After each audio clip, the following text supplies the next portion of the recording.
성도여 찬양해 할렐루야 아멘. 대왕께 찬양해 할렐루야 아멘.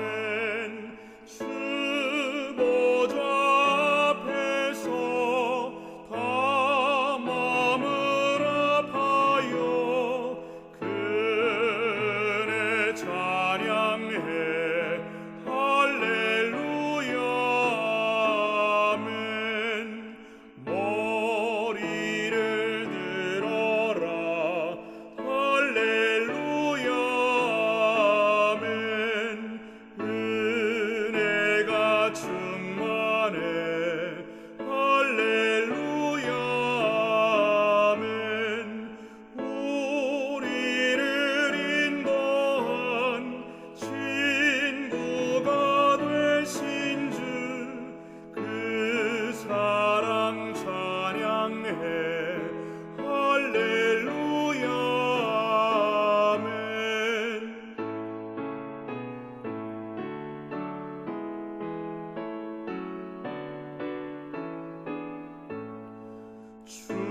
주님을 찬양해 할렐루야 아멘.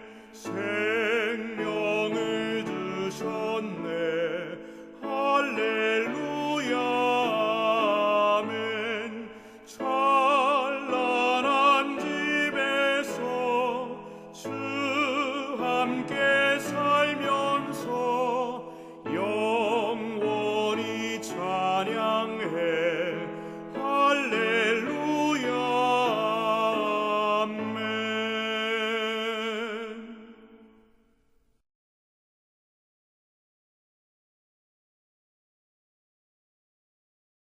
자비하신 하늘에 계신 우리 아버지 하나님, 오늘 우리에게 귀한 말씀으로 교훈하시니 감사합니다. 먼저 우리는 연약한 죄인들입니다. 저희 죄를 사하시고 우리 마음속에서 부정한 것들을 씻으시고 정결케 하여 주시옵소서. 주의 품성을 담게 하시며 우리 마음 가운데 영원히 살 수 있는 언약을 맺은 백성의 품성을 가질 수 있도록 저희를 도와주시옵소서. 우리는 우리를 스스로 구원할 수 없으며 우리를 스스로 의롭게 만들 수가 없습니다. 하나님의 의로 우리를 변화시켜 주시옵소서. 주여, 오늘 이 말씀을 들은 이곳에 있는 주님의 종들이나 화면을 통해서 앞으로 들을 많은 주님의 백성들에게 하나님 성령으로 역사하셔서 깨닫게 해 주시옵소서. 우리를 영원히 살게 주님의 본향으로 인도하여 주시옵소서. 예수 그리스도의 거룩하신 이름으로 간절하게 기도합니다. 아멘.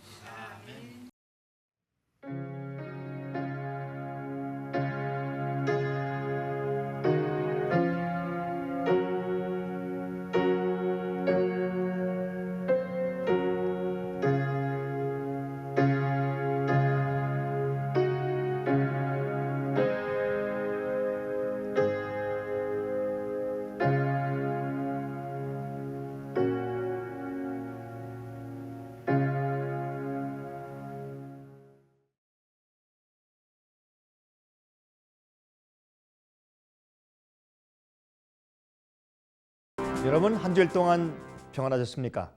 저희 상해빛 성경 연구 방송에 오신 여러분들을 진심으로 환영합니다. 오늘날 그리스도인들이 혼돈하고 있는 문제 가운데 하나가 옛 언약과 새 언약이란 그런 단어입니다. 여러분, 우리 상해빛 방송은 성경 연구 방송입니다. 성경에 나오는 그 주제별로 하나씩 성경을 연구해 나가는 방송이지요. 그래서 오늘은 옛 언약에 대해서 함께 연구해 볼 것입니다. 제가 다음 시간은 새 언약에 대해서 말씀을 드리겠습니다. 그렇게 하면 우리가 성경에 있는 옛 언약과 새 언약의 그 문제가 무엇이며 또한 그들의 그 상관 관계에 대해서 우리가 잘 이해하게 될 것입니다. 성경 말씀은 있는 그대로 읽고 있는 그대로 우리가 연구해 봐야 할 것입니다. 여기서 조금 저기서 조금 서로 이 문맥을 찾아가면서 말씀을 연구하면 우리가 어렵지 않은 것입니다. 성경은 다 이해할 수 있게 기록되어 있는 것입니다.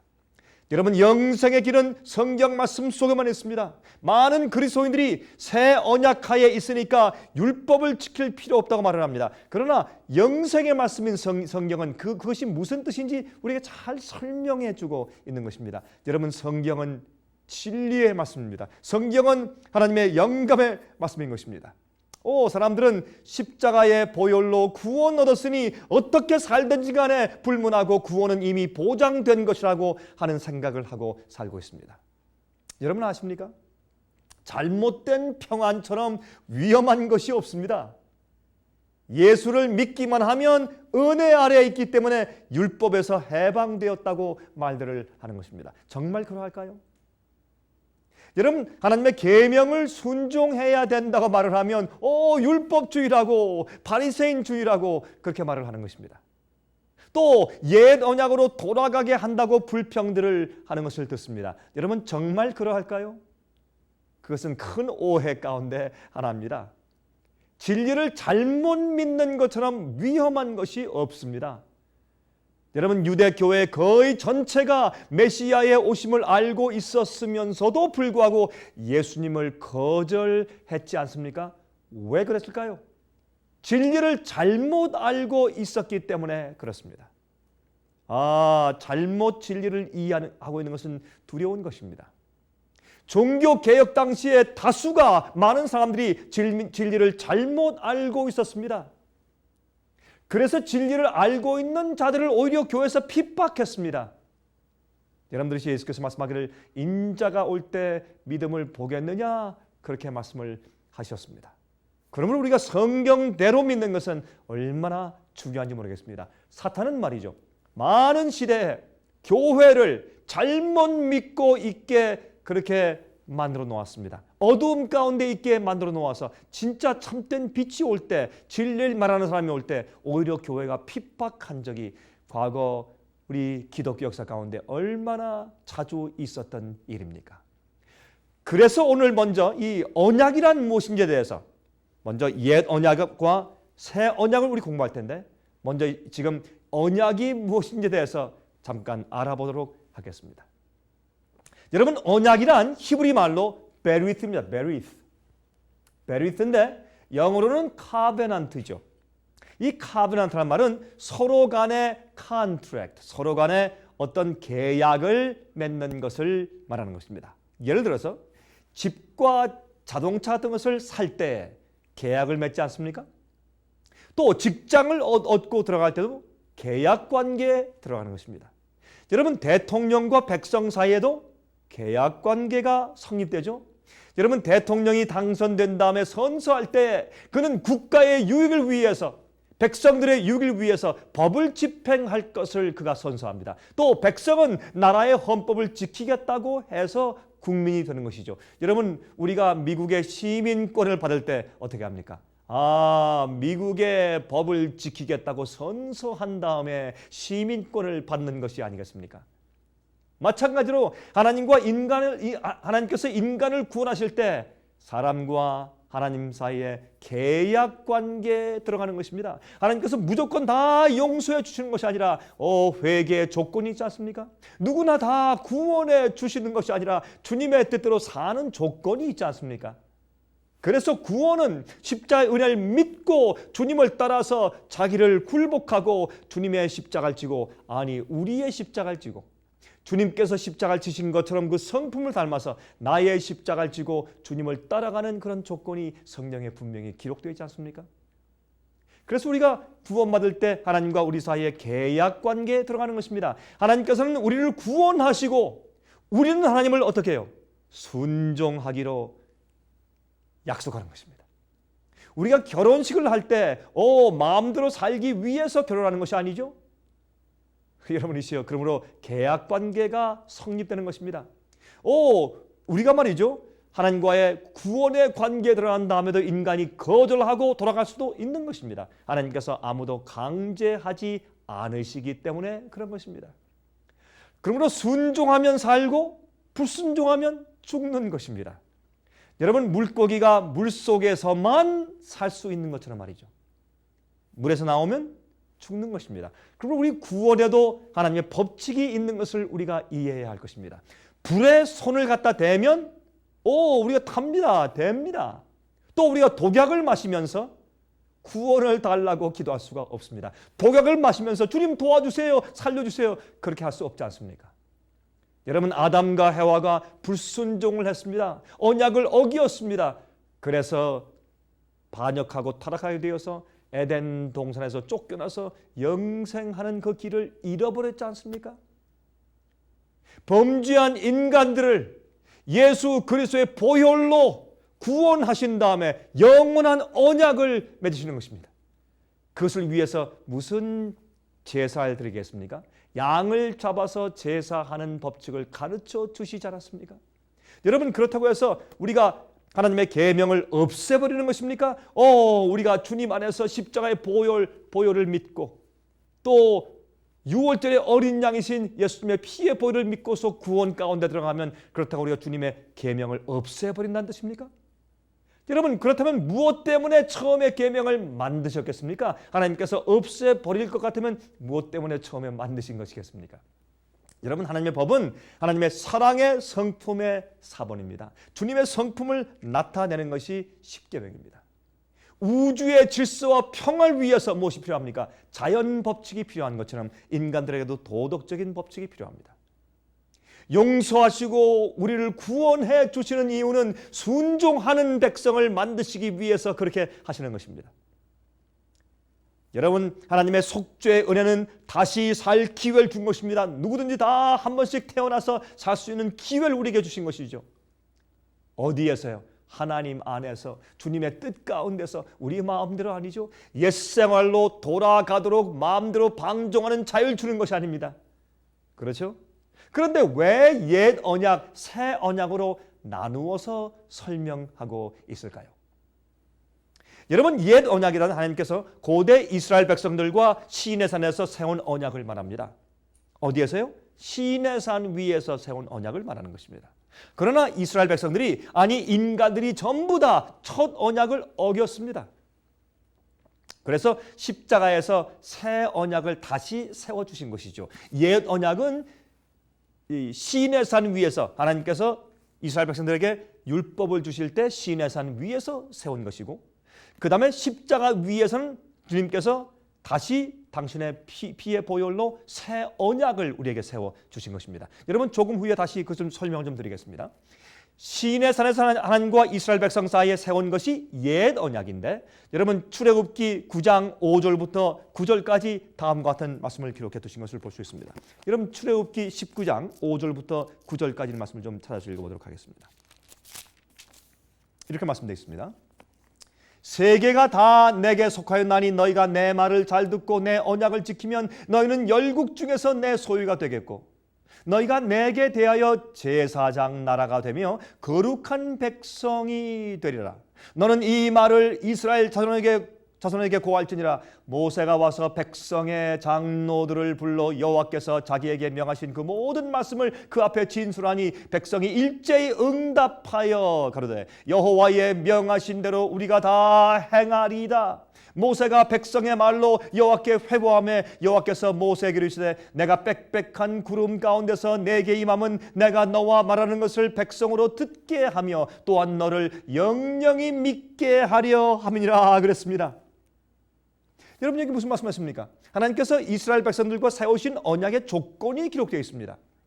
어떻게 말씀하십니까? 너희가 내 말을 잘 듣고 내 언약을 지키면 그러면 나는 너희 하나님 될 것이고 너희는 내 백성 될 것이라고 그렇게 언약을 세우셨죠. 거긴 무엇이 조건입니까? 주의 말씀과 주의 뜻과 주의 계명을 따라 살면 하는 것이 조건인 것입니다. 그 후에 출애굽기 20장에 가서 10계명을 돌비에 친히 써서 주신 것을 우리가 읽을 수가 있습니다. 원래부터 있던 계명을 그때 가서 다시 성문화한 것이죠. 그때 가서 계명을 준 것이 아니죠. 계명은 원래부터 있었는데, 여러분 계명이 없으면 죄가 없는 것이니까, 그렇죠? 그때 가서 그 백성들에게 다시 성문화해서 글로 써서 주신 것이죠. 하나님께서 그들의 하나님 되고 그들은 하나님의 백성이 되는 것인데 그 언약에는 조건이 있다는 것입니다. 무슨 조건이요? 그 조건은 순종인 것입니다. 순종하면 살고 불순종하면 죽는 것입니다. 여러분, 이 세상 나라에도 무엇이 있습니까? 헌법이 있지 않습니까? 헌법을 순종하는 조건에서 그 나라 시민이 되는 것이지 않습니까? 여러분, 그 나라 법을 어기면 여러분 감옥에 들어가지 않습니까? 성경은 하나님께서 이스라엘을 출애굽시키신 이유를 설명합니다. 한번 우리 읽어볼까요? 여러분, 시편 105장에 이렇게 말씀하신 것을 우리가 발견할 수 있습니다. 시편 105장입니다. 시편 105장 43절부터 45절까지 있는 말씀을 읽어보도록 하십니다. 그 백성으로 즐거이 나오게 하시며 그 택한 자로 노래하며 나오게 하시고 열방의 땅을 저에게 주시며 민족들의 수고한 것을 소유로 취하게 하셨으니 이는 저희로 그 율례를 지키며 그 법을 쫓게 하려 하심이로다 그랬어요.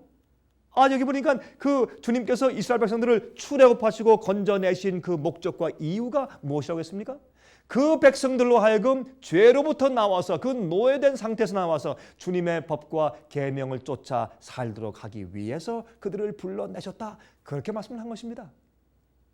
그것이 하나님께서 그들을 구원하신 이유가 아닙니까? 순종하는 백성 되게 하기 위해서 죄된 생활을 사는 것이 아니라 주님의 계명을 어기는 악한 생활을 사는 것이 아니라 회개하고 돌이켜서 이제 주님의 계명을 쫓아 사는 의로운 백성을 만드시기 위해서 그렇게 출애굽시키신 것입니다. 여러분들이요, 하나님께서 우리를 구원하시는 것도 마찬가지입니다. 우리를 용서하시는 이유도 마찬가지입니다. 우리를 왜 용서하십니까? 과거로 돌아가서 우리 마음대로 살라고요? 아닙니다. 주님의 뜻대로 살라고 그렇게 용서하시는 것이 아니겠습니까? 여러분, 기독교의 타락의 큰 이유들 가운데 하나가 무엇인지 아십니까? 계명을 폐하는 것입니다. 이것이 시대의 사조가 지금 바뀌어버렸습니다. 자유주의 시대가 되어버렸습니다. 여러분, 이렇게 해서 마치 계명을 폐하는 것 같은 가르침과 생각은 교회를 타락하게 만드는 것입니다. 그런데 문제가 있습니다. 인간은 자기의 힘으로 하나님의 계명을 지킬 수가 없다는 것입니다. 참 문제죠? 자, 그런데 주님께서 그러면 왜 계명을 지키라고 하셨을까요? 여러분, 하나님의 계명은 행동 반경뿐만 아니라 깊은 우리의 마음의 동기와 생각까지 결정짓는 것입니다. 그래서 계명의 순종은 하나님의 은혜와 힘을 받음으로써만 가능해요. 그런데 왜 계명을 지키라고 언약을 세우셨습니까? 왜 계명을 지키라고 말씀을 하셨습니까? 우리가 어떻게 계명을 지킬 수 있습니까? 여러분, 하나님의 백성 되는 것은 말이죠, 마음의 변화에 있기 때문에 그렇습니다. 하나님의 복음의 능력은 알코올 중독자들을 깨끗하게 할 수가 있습니다. 속이는 자를 정직하게 만들 수가 있습니다. 훔치던 자를 이웃을 돕는 자로 변화시킬 수가 있고 악한 자를 선한 자로 바꿀 수가 있습니다. 음탕하던 자를 아름다운 사람으로 바꿔줍니다. 이것이 그리스도인의 생활이고 이것이 구원의 경험이고 이것이 새로운 피조물 되는 거듭남의 경험이 아니겠습니까? 이 일은 새 언약하에서 이루어지는 것입니다. 어떻게 그렇게 될 수 있느냐고요? 우리 계속해서 그것을 공부해 나갈 것입니다. 여러분, 그래서 이스라엘 백성들과 옛 언약을 세우기 전에 이스라엘이 애굽의 노예에서 열 재앙의 기적을 통해서 하나님께서 그들을 해방해 냈습니다. 또한 앞에는 홍해요, 뒤에는 애굽의 군대가 따라올 때 그때 하나님께서 기적적으로 홍해 바다를 갈라서 그들을 건져내셨습니다. 또 동풍을 불어서 그 바닷물 바닥을 마르게 해서 마른 땅처럼 그들로 하여금 건너게 했습니다. 또한 광야에서 물이 없을 때 하나님께서 반석에서 물을 내서 그들을 마시게 했고 양식이 없을 때 기적의 만나를 내려서 먹였지 않습니까? 또한 낮에는 구름 기둥을 주시고 밤에는 불 기둥을 주셨지 않습니까? 하나님께서 그렇게 하신 이유가 무엇입니까? 그들이 구원은 하나님의 능력에 달려있고 자기들의 힘에 달려있는 것이 아님을 깨닫기 원하셔서 그렇게 행하신 것입니다. 그리고 그 크시고 능력 많으신 하나님을 순종하는 거룩한 백성 되게 하기 위해서 그런 기적을 통해서 구원하시고 기적을 보여주신 것입니다. 여러분들이 하나님께서 우리를 구원하실 때 우리 마음을 변화시키시고 주님의 뜻대로 살 수 있게 주님의 능력을 주시는 그런 기적을 우리가 경험하지 않습니까? 죄에서 나오는 그런 기적의 경험 말입니다. 시인의 산에서 십계명을 주님께서 주실 때 하나님의 영광을 나타내 보여주셨습니다. 하나님의 영광의 구름과 뇌송소리를 주었습니다. 그들의 마음과 양심의 죄를 드러내 주시기 위해서 주님의 능력과 영광을 보여주셨습니다. 그들이 자기들의 힘으로 하나님의 율법을 지킬 수 없음을 깨닫게 하기를 원하셨습니다. 주님의 능력을 보여주셨습니다. 시내 산 위에서도 그들의 타락하고 더러운 양심을 가지고 불가능하다는 것을 깨닫게 하셨습니다. 그들의 악한 마음을 변화되지 않은 마음을 가지고는 주님의 계명을 지킬 수 없다는 것을 알려주기 위해서 주님의 그 능력을, 영광을 현시하시고 주님께서 당신의 힘을 과시해 보이신 것입니다. 하나님께서 음성으로 율법을 반포했습니다. 큰 음성으로. 그때 그들이 지진 소리를 듣고 우레 소리를 들으면서 두려워 떨었다고 했습니다. 그래서 그들은 하나님께서 직접 말씀하시지 말고 모세 당신이 대신 말해 주십시오. 우리가 무섭습니다 하고 다 도망을 갔지 않습니까? 우리가 다 준행하겠습니다. 하나님께서 말씀하신 모든 것을 다 순종하겠습니다. 좀 봐주십시오. 그렇게 그들이 말을 하게 된 것입니다. 여러분들이시요, 우리가 이 사실을 이해하면 옛 언약과 새 언약을 잘 이해할 수 있는 그런 이제 밑거름이 되는 것입니다. 하지만 모세가 말이죠, 십계명을 두 돌비를 받아가지고 두 돌비를 받기 위해서 산으로 올라간 동안 40일도 못 돼서 그들이 어떻게 했습니까? 금송아지를 밑에서 만들었습니다. 그렇죠? 혹시 모세가 올라가서 죽었는지도 모른다. 우리가 애굽의 신을 다시 만들어서 애굽으로 돌아가자 해서 금송아지를 만들고 섬겼습니다. 벌써 출애굽시킨 하나님의 능력을 잊어버리고 말았습니다. 첫째와 둘째 계명을 범하는 우상 숭배를 했지 않습니까? 금을 다 모아서 송아지를 만들고 이교시를 예배했습니다. 애굽의 우상, 과거의 습관을 따라가기 시작했습니다. 다시 말해서 그들은 하나님을 진정으로 사랑하는 것이 아니었습니다. 그러므로 하나님의 계명을 사랑하지 않고 있었습니다. 하나님을 기쁘시게 하고 주님의 뜻대로 살 마음이 그들 마음 가운데 사실 없었던 것입니다. 그저 두려워서 무서워서 섬긴 것밖에 없죠. 그것이 바로 옛 언약의 태도입니다. 변화되지 않은 마음은 위기가 닥치면 폭로되게 되어 있습니다. 마찬가지로 현대 그리스도인들도 옛 언약의 태도를 가지고 살고 있을 수가 있는 것입니다. 이기적인 마음을 가지고 두려워서 주님을 따를 수가 있는 것입니다. 여러분 아십니까? 하나님의 십계명을 지키는 것은 실은 우리의 마음속의 문제입니다. 생각이 행동화되는 것이지요. 여러분, 열째 계명을 한번 지켜보십시오. 어떻게 하면 열째 계명을 지키는 것입니까? 내 이웃의 집이나 아내나 소유를 탐내지 말라. 여러분 한번 행동으로 지켜보십시오.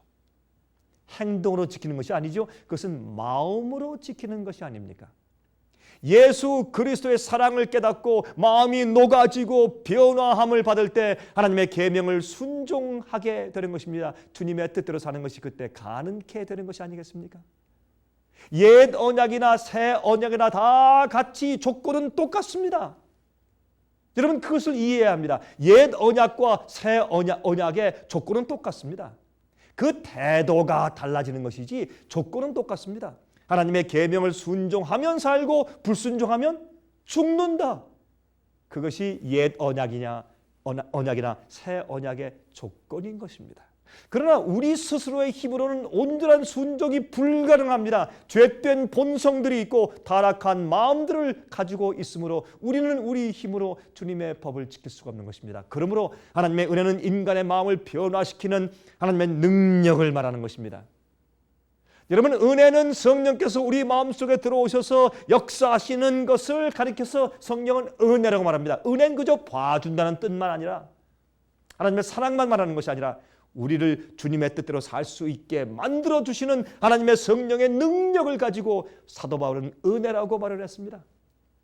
여러분, 흔히들 은혜를 통해서 믿음으로 구원받았으니 행위는 필요 없다고 말합니다.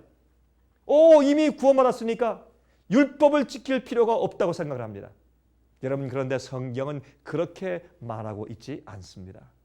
여러분 성경을 좀 보실까요? 로마서 6장 15절과 16절 좀 펴서 보겠습니다. 로마서 6장 15절과 16절입니다.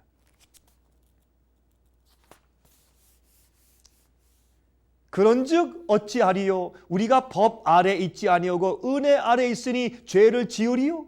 그럴 수 없느니라. 너희 자신을 종으로 들여 누구에게 순종하든지 그 순종함을 받는 자의 종이 되는 줄을 너희가 알지 못하느냐? 혹은 죄의 종으로 사망에 이르고 순종의 종으로 의에 이르느니라 그랬습니다. 또 로마서 3장 31절입니다. 로마서 3장 31절 보시면 다음과 같이 말씀되어 있습니다.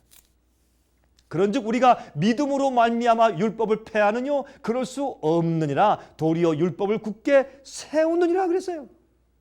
여러분, 19세기에는 기독교회 안에 까다로운 율법주의적인 바리새인주의가 성했었습니다. 19세기에. 하지만 20세기에 들어오면서 바뀌어서 새로운 조수가 밀려오기 시작했습니다. 십자가에서 하나님의 율법이 패했으니 더 이상 지킬 필요가 없다는 그런 가르침이 유행하기 시작했습니다. 무조건 믿기만 하면 구원 얻는다는, 한 번 믿었으면 그 당사자가 이미 구원 얻어 버렸으니 어떻게 살든지 간에 그 구원을 절대로 놓치지 않고 영원히 구원 얻는 것이라고 하는 식의 믿음을 사람들이 가지게 되었단 말입니다. 많은 사람들이요, 다는 아닙니다. 그것은 여러분 자기 기만입니다. 하나님의 구원은 용서의 마음의 변화를 주는 것입니다. 여러분, 하나님께서 우리를 구원하실 때, 우리를 용서하실 때 우리 마음 가운데 우리 마음을 변화시키는 능력을 통해서, 여러분 이스라엘 백성을 출애굽시킬 때 당신의 기적의 능력으로 그들을 빼내오신 것처럼 우리 마음을 죄된 마음에서 변화시키고 새로운 피조물로 거듭나게 해서 능력을 베푸셔서 우리를 건져내시고 그 다음에 주님의 뜻대로 살게 하시는 것입니다. 출애굽하는 그런 기적을 경험해야 드디어 주님의 가나안 땅에 들어가기 위해서 우리가 광야를 지날 수 있게 되지 않겠습니까? 여러분, 하나님의 계명을 사랑하며 순종하는 백성이 되게 하기 위해서 주님께서 우리 마음을 변화시켜 주는 것입니다. 그래서 다윗은 시편 119장 97절에 내가 주의 법을 어찌 그리 사랑하는지요 내가 그것을 종일 묵상하나이다 그렇게 말을 했습니다. 주님의 뜻대로 거듭나고 회개하면 주님의 뜻대로 사는 것이 기쁘고 주님의 계명을 사랑하게 되는 것입니다. 그런데 옛 언약이란 마음의 굴복과 변화 없이 내가 다 지키겠습니다 라고 말하는 태도가 옛 언약이에요. 여러분, 그래서 사실은 우리가 그리스도인 생활하면서 옛 언약, 옛날이 옛 언약 시대지만 지금도 옛 언약의 태도를 가지고 사는 사람들이 많이 있어요. 여러분, 결혼 생활은 아무리 말로는 사랑한다고 해도 결혼 생활할 때 마음으로 진정한 사랑이 없으면 몰래 외도하지 않습니까? 간음하지 않습니까? 여러분, 옛 언약에서 배울 좀 두 가지가 있습니다. 첫 번째, 하나님과 언약 관계에 있는 모든 그리스도인들은 하나님의 계명을 순종하는 자들이 되어야 합니다. 그것이 하나님과 당신의 백성 사이의 표입니다. 둘째, 진실로 회개하고 하나님의 성령의 은혜를 통해서만 인간이 하나님의 계명을 순종할 수 있습니다. 우리 힘이 아니라 주님의 능력을 통해서. 이스라엘 백성이 산 밑에서 금송아지를 만들고 절하고 있는 동안에, 그러나 하나님께서는 산 위에서 모세에게 그들의 죄를 용서하는 방법과 그들의 마음을 변화시키기 위해서 고안된 성소 제도를 설명해 주고 있었지 않습니까, 여러분? 여러분들이시여, 옛 언약의 문제가 무엇입니까? 하나님께서 인간을 구원하기 위해서 역사하시고 또한 주님께서 그들과 언약 가운데 들어가셔서 당신의 백성을 구원하시기 위해서 모든 능력을 베푸시고 그들을 다 애굽에서 데려내 오셨는데, 또 우리를 죄로부터 용서하시고 구원해 내셨는데, 그런데 주님을 믿고 따르는 마음의 태도가 잘못되어 있는 것입니다. 옛 언약과 새 언약의 조건은 같습니다. 너희가 내 뜻대로 살고 내 계명을 지키면 영생을 얻고 그렇지 못하면 죽는다는 것입니다. 그러므로 우리가 우리 마음을 성령의 은혜로 거듭나게 해서 변화함을 받고 성령의 내조를 통해서 주님의 뜻대로 살 수 있게 되고 주님의 계명을 지키게 되는 것이지요. 옛 언약의 조건은 새 언약과 같은 것입니다. 여러분이시여, 그런데 잘못된 태도를 가지고 믿는 것이에요. 자기가 자기 힘으로 계명을 지키려고 애쓰는 율법주의는 옛 언약의 태도입니다. 그리고 무서워서 따르는 것입니다. 옛 언약의 태도입니다. 여러분, 내가 구원의 언약 가운데 들어갔기 때문에 어떻게 살든지 이미 다 구원받은 것이다. 잘못된 생각입니다. 성경은 그렇게 말씀하고 있지 않습니다. 여러분 가운데 무슨 문제가 있습니까? 혹 여러분들은 주님을 믿고 따른다고 하지만 그러나 옛 언약 속에서 옛 언약의 태도 가운데 혹시 살고 있지는 않습니까? 여러분 스스로 무엇을 해보려고 그렇게 애쓰는 그런 노력, 행함으로 살고 있습니까? 아니면 또 무서워서 두려워서 주님을 따르는 그런 옛 언약의 태도 가운데 혹시 살고 계시지 않습니까? 여러분 부자 법관을 보십시오. 그가 계명을 다 지킨다고 했지만 주님께서 그가 계명을 지키는 것이 아닌 것을 알려주셨지 않습니까? 여러분 언약 관계의 문제는 우리 마음속에 있습니다. 주님의 뜻대로 사는 것은 마음으로 하는 것이고 주의 계명은 마음으로 지키는 것입니다. 그래서 성령이 필요한 것입니다. 여러분 제가 다음 시간에 새 언약에 대해서 말씀을 드리겠습니다. 우리는 지난 시간에 옛 언약에 대해서 함께 배웠습니다. 옛 언약은 하나님과 이스라엘 백성 사이에 맺은 계약 관계를 말한다고 설명을 드렸습니다. 하나님께서 그들과 언약을 맺으시면서 내 율례와 내 말을 지키면, 내 계명을 지키면 나는 너희를 구원하는 하나님이 될 것이고 너희는 나의 백성이 될 것이라고 약속하신 것에 대해서 함께 배웠습니다. 여러분 그 언약의 조건은 무엇이었습니까? 그 언약의 조건은 하나님의 율법을 순종하는 것이었다는 것을 우리가 배웠습니다. 여러분 그런데 옛 언약이나 새 언약이나 그 조건은 꼭 같습니다. 그 조건은 하나님의 말씀과 이 계명을 순종하고 따르는 것입니다. 순종하면 살고 불순종하면 그 결과로 죽게 되는 것입니다. 여러분 아담과 해와가 제일 처음에 창조받았을 때 그 조건이 영원히 사는 조건이 같았습니다. 그들이 주님의 뜻대로 살면 영원히 살고 불순종하면 죽는 것이었습니다. 그래서 인간에게 죄와 반역이 들어오고 우리가 죽게 되었지 않습니까? 여러분 물고기가 물속에 있으면 살고 물속에서 나오면 죽는 것입니다. 여러분 항상 생명 가운데는 항상 하나님과의 약속 가운데는 거기에 주님의 말씀의 뜻대로 사는 것이 조건이 붙어 있다는 사실을 우리가 알아야 할 것입니다.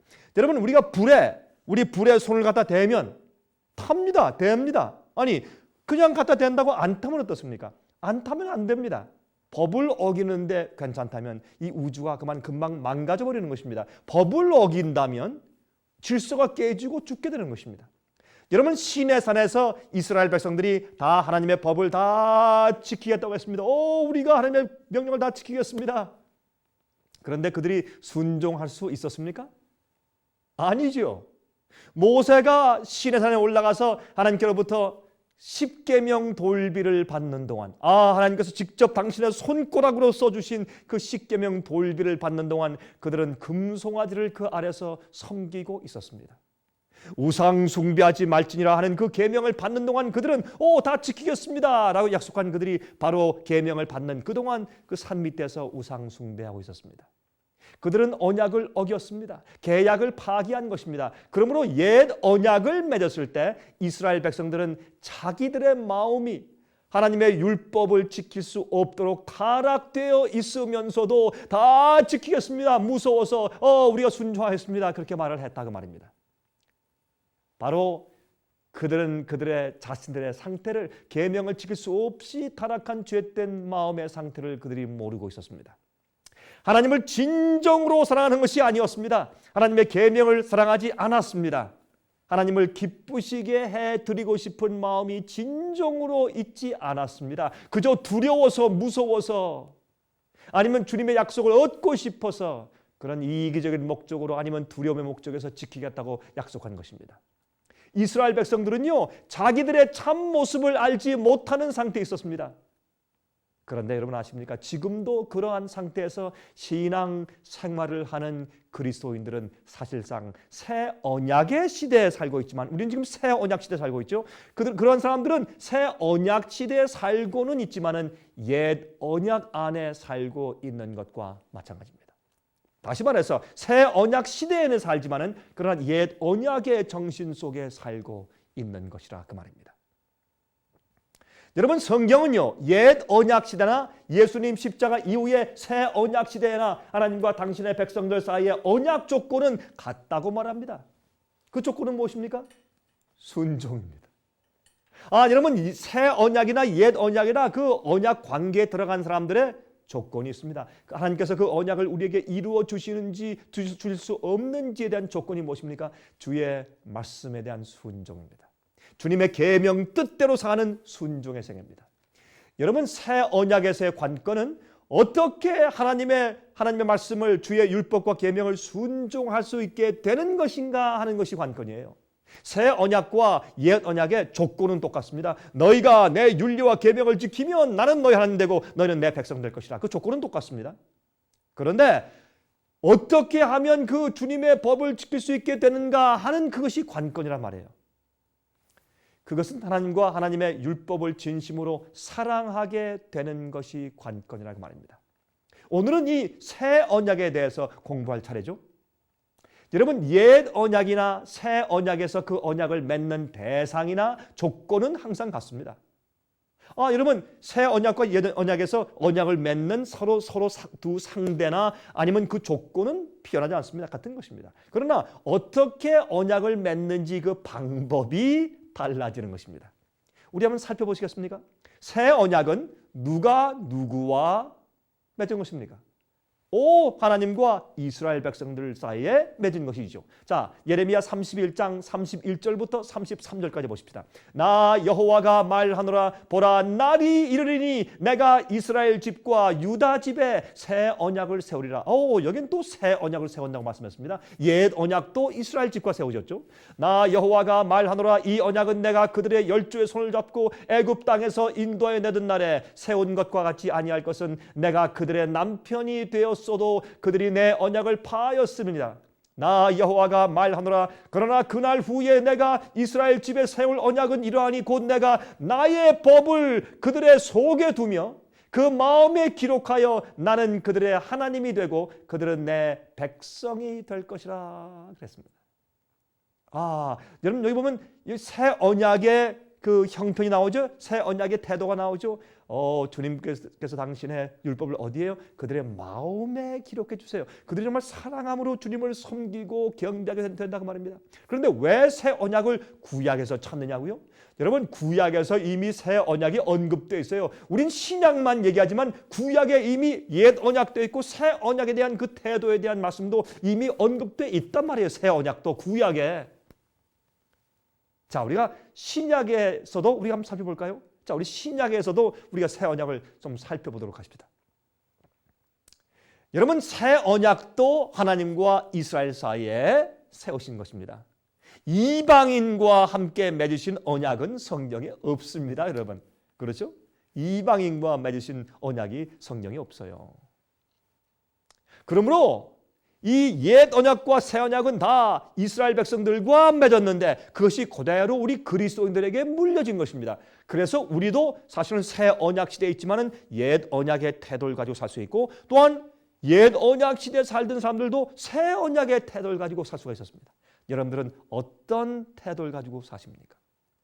예수 그리스도를 믿는 자들, 아브라함의 자녀 되는 것, 접붙임을 받은 자들, 우리는 그리스도인들은 영적 이스라엘 백성들입니다. 이스라엘 백성들이 하나님의 계명을 불순종하고 언약을 파하였다고 해서 계명 자체가 없어지고 패한 것은 아니죠. 그렇지 않습니까?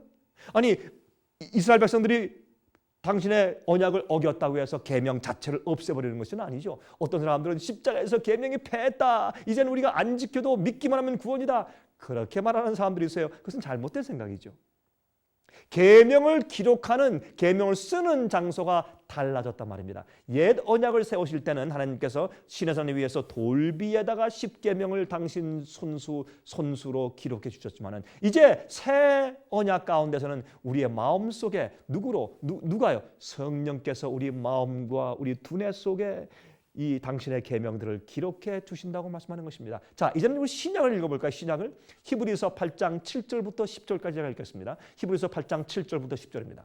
저 첫 언약이 무흠하였다면 둘째 것을 요구할 일이 없었으려니와 저희를 허물하여 일렀으되 주께서 가라사대 볼지어다 날이 이르리니 내가 이스라엘 집과 유다 집으로 새 언약을 세우리라. 또 주께서 말씀하시되 내가 저희 열조들의 손을 잡고 애굽 땅에서 인도하여 내던 날에 저희와 세운 언약과 같이 아니하도다. 저희는 내 언약 안에 머물러 있지 아니하므로 내가 저희를 돌아보지 아니하였노라. 또 주께서 가라사대 그날 후에 내가 이스라엘 집으로 세울 언약이 이것이니 내 법을 저희 생각에 두고 저희 마음에 이것을 기록하리라. 나는 저희에게 하나님이 되고 저희는 내게 백성이 되리라 그랬습니다. 이것이 신약 성경에 사도 바울이 기록한 새 언약에 대한 내용입니다. 여러분, 이 사도 바울이 예레미야 31장에는 말씀을 그대로 인용해서 말씀하셨죠. 그리스도인들에게 우리에게 적용해서 말씀하신 것입니다. 여러분, 언약의 조건은 꼭 같습니다. 언약의 대상도 같습니다. 그러나 하나님의 계명을 순종하며 사는 사람들의 태도가 달라진 것이에요. 그러므로 여러분들은 지금 어떤 태도를 가지고 사십니까? 여러분들은 옛 언약 가운데 사십니까? 아니면 새 언약 가운데 사십니까? 우리가요, 계명하면 꼭 율법주의 같은 느낌을 들게 하고 바리새인주의다, 율법주의다 그렇게 생각을 하게 해요. 여러분, 그렇지 않습니다. 생각을 잘 하셔야 합니다. 여러분, 하나님의 계명은요, 하나님의 성품의 사본입니다. 하나님의 성품의 카피예요. 그것은 무엇입니까? 여러분, 하나님은 어떠한 분이십니까? 하나님은 사랑이시라 그랬어요. 그래서 이 십계명은 하나님의 사랑의 성품을 보여주는 문구입니다. 우리가 하나님을 온 마음과 뜻과 정성과 목숨과 힘을 다하여 사랑하고, 두 번째, 이웃을 우리 몸처럼 사랑하는 것이 계명 아니겠습니까? 그것을 내가 어떻게 할 수 있습니까? 성령의 힘으로 할 수 있죠. 우리가 거듭나고 예수의 마음을 받으면 그렇게 할 수 있는 것이죠. 내가 나를 사랑하면 우상 숭배하지 아니할 것이다. 또 내 이름을 망령되이 일컫지 않을 텐데. 내가 날 사랑하면 그렇게 말씀하시는 것입니다. 또 내가 이웃을 사랑하면 살인하지 않을 텐데, 간음하지 않고 도적질하지 않을 텐데, 탐내지 않을 텐데, 그렇게 하시는 것이 십계명이에요. 얼마나 좋은 계명입니까? 사랑을 우리가 어떻게 실제 생활에서 어떻게 옮기는가에 대한 계명이죠. 여러분, 국가에도 법이 있습니다. 사회와 학교에도 법이 있습니다. 가정에도 법이 있습니다. 그렇죠? 법이 없는 곳이 없어요. 그 법을 지키는 것이 율법주의입니까? 아니죠. 법을 안 지키면 그 사회는 무정부 상태가 되고 안 되는 것입니다. 법이 있어야 돼요. 가정에도 법이 있지 않습니까? 마찬가지로 하나님의 나라에도 법이 있습니다. 에덴 동산에도 법이 있었습니다. 이 동산에 있는 모든 실과 내가 다 따먹되 이 가운데 있는 선악을 알게 하는 이 선악과 나무 실과는 먹지 말라고 했습니다. 그것이 하나님의 법이었습니다. 이 법은 하나님을 참으로 사랑하는 자가 즐거움으로 지키게 되는 것입니다. 그런데 사람들은 법을 말하지 말라, 법 지키라, 순종을 말하지 말라, 난 믿고 이미 구원받았는데 뭐냐 그 지키라 하느냐, 그렇게 하는 사람들이 있어요. 그것은 잘못된 생각이에요. 여러분, 하나님의 법을 지키는 곳에 영원한 질서와 화평과 참된 자유가 있고 그것에 구원이 있는 것입니다. 여러분, 법을 지키지 않는 사람은 구원받은 자가 아닙니다. 마음 가운데 자기의 죄를 승리하지 못하고 마음속에서 주님의 계명을 범하고 있는 자는 사실은 참으로 거듭난 자가 아니죠. 우리의 실수와 연약함으로 넘어지는 경우가 있을지 모르지만 그의 마음 가운데 주님을 순종하는 일에 즐거움이 있는 것입니다. 마귀가 타락한 이유가 무엇입니까? 인류가 타락한 이유가 무엇입니까? 법을 폐했기 때문입니다. 법을 범했기 때문입니다. 그런데 옛 언약에서는 돌비에 그 법을 기록해 주셨지만은 새 언약하에서는 예수님의 십자가에서 새 언약을 이루셨는데 그 새 언약에서는 기록하는 장소가 달라진 것입니다. 어디입니까? 우리의 마음과 우리의 생각 속에 그 법을 기록해 주신 것입니다. 순종할 수 있는 사람이 될 수 있도록 해주신 것입니다. 무엇으로? 성령의 능력과 은혜로. 우리가 거듭날 때 하나님의 크신 사랑에 감동되어서 마음의 변화가 생기는 것입니다. 새 언약은 십자가의 은혜를 통한 중생의 은혜입니다. 십자가의 은혜를 통한 중생의 경험이요, 거듭나는 것을 전제로 시작하는 것입니다. 그럴 때 우리가 새 언약의 관계에 들어가는 것입니다. 여러분, 성경 디도서 3장 5절 볼까요? 디도서 3장 5절에 말씀했습니다. 우리를 구원하시되 우리의 행한 바 의로운 행위로 말미암지 아니하고 오직 그의 긍휼하심을 쫓아 중생의 씻음과 성령의 새롭게 하심으로 하셨나니, 그렇게 말씀을 하셨습니다. 주님의 긍휼하심을 쫓아 중생의 씻음과 거듭남으로 씻음과 주의 피로 우리 양심을 씻음과 모든 죄를 씻음과 성령의 새롭게 하심으로 성령의 중생함으로 새로운 사람으로 다시 태어남으로 이 일을 하셨다고 말씀했습니다. 이것이 구원이 올지다. 어떤 사람들은 이렇게 말을 하죠. 우리는 새 언약하에 있는데 왜 자꾸 계명을 지키라고 하십니까? 왜 자꾸 과거로 돌아가라고 하십니까? 우린 십자가 밑에 살고 있는데 왜 우리를 유대인의 언약에 잡아두려고 하십니까? 그렇게 묻는 사람들이 있어요. 여러분들이시요. 그렇다면 묻겠습니다. 새 언약 아래 있다고 해서 우리가 우상 숭배해도 좋단 말입니까? 물론 아니죠. 살인하거나 도적질해도 무방하단 말입니까? 아니지 않습니까? 새 언약 아래 있다고 해서 원래 그 언약을 맺은 목적과 조건이 달라지는 것이 아니지 않습니까? 한 가지 우리 예를 들어봅시다. 여러분들이 집을 팔기 위해서 for sale 사인 간판을 걸었다고 생각해 보십시다. 어떤 사람이 말씀하죠. 좋아하면서 계약을 했습니다. 내 집 사겠습니다. 계약하겠습니다.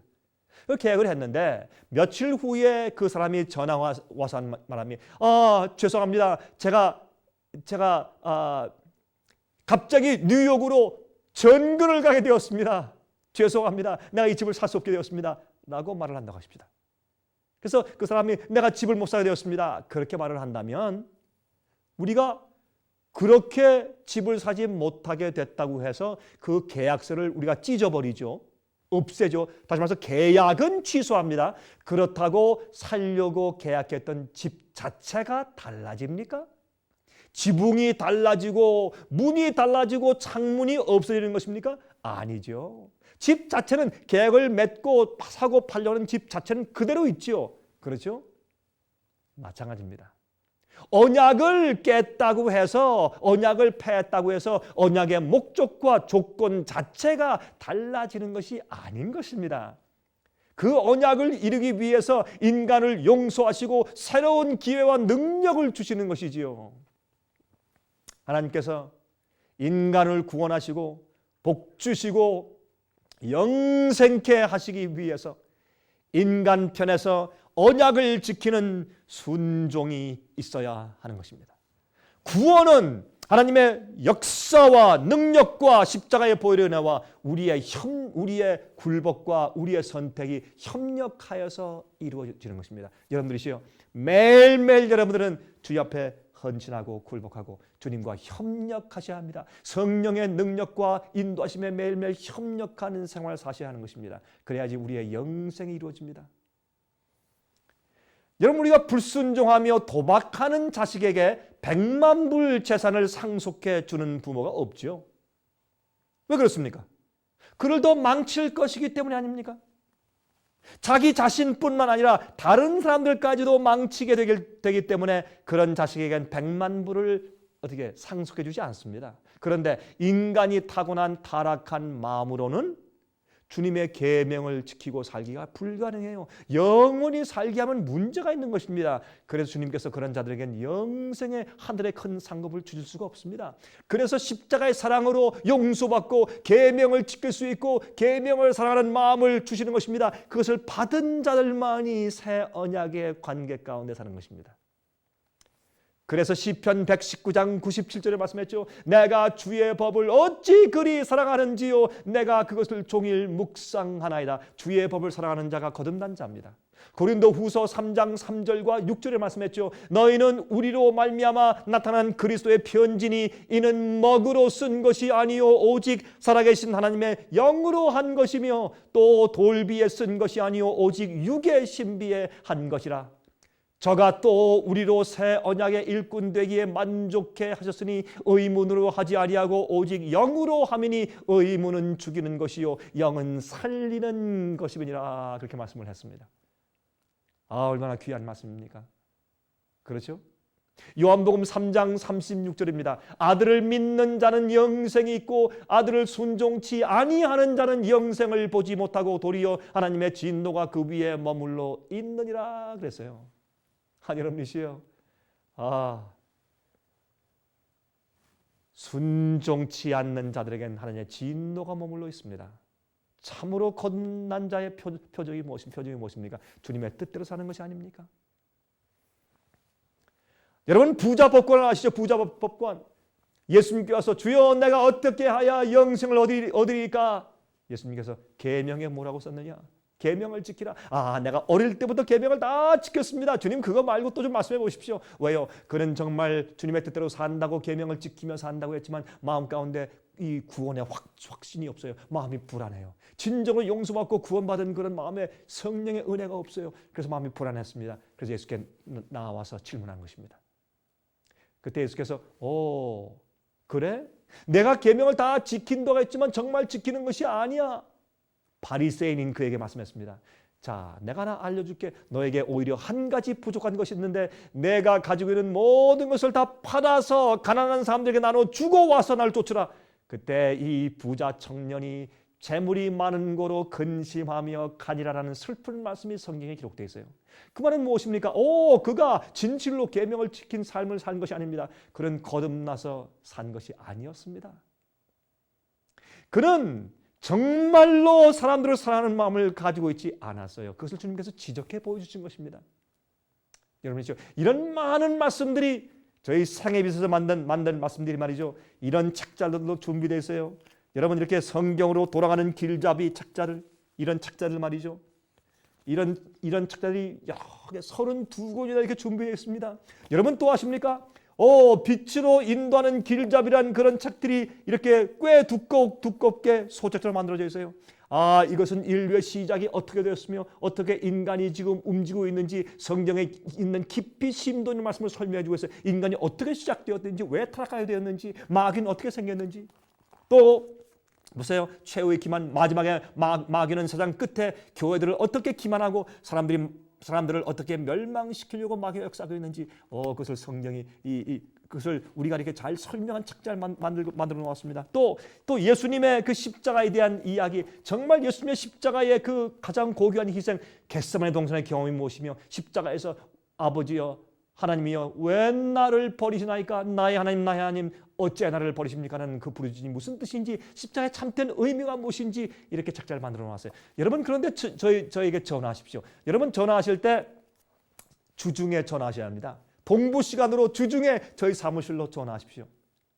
1877-704-1004 1004번이죠. 여러분 전화하세요.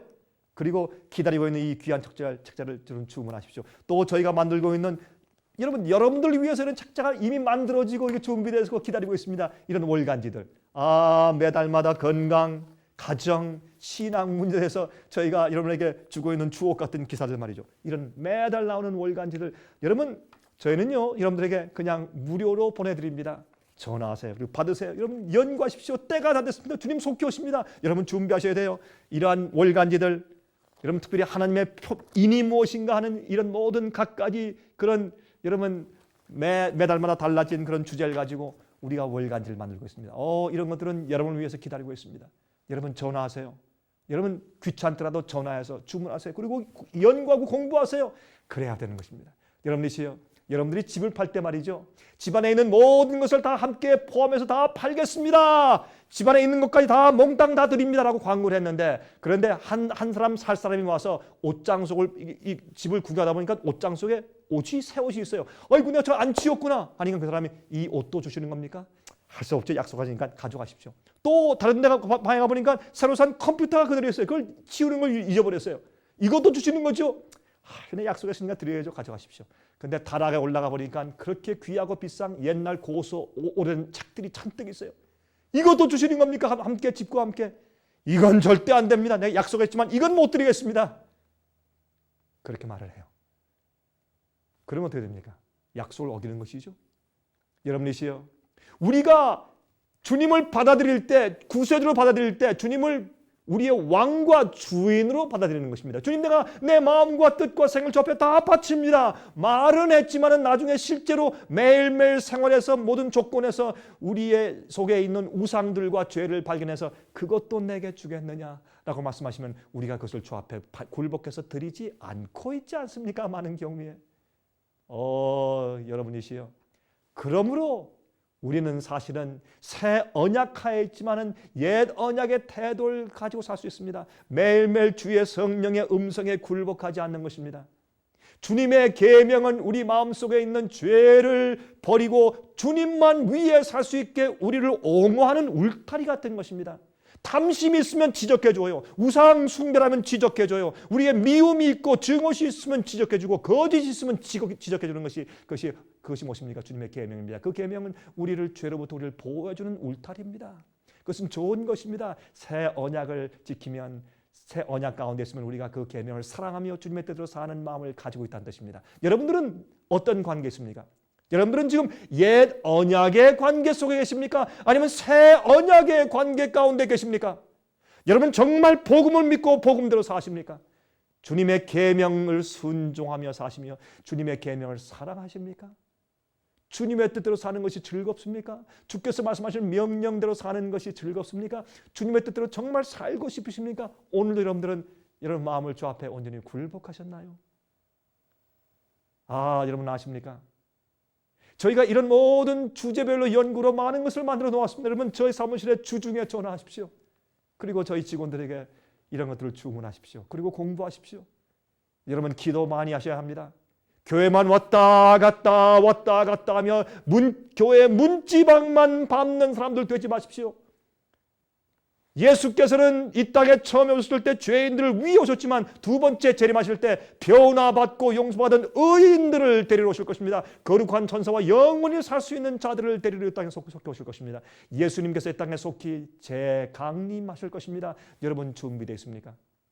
우리의 마음은 언약 관계에 있어야 합니다. 새로운 언약, 십자가 밑에서 주님의 사랑을 발견하고 감격하고 고마워서 주님의 뜻대로 살고 죄를 버리고 나를 쳐서 매일 복종시키는 그런 새 언약의 경험 가운데 살고 있어야 합니다.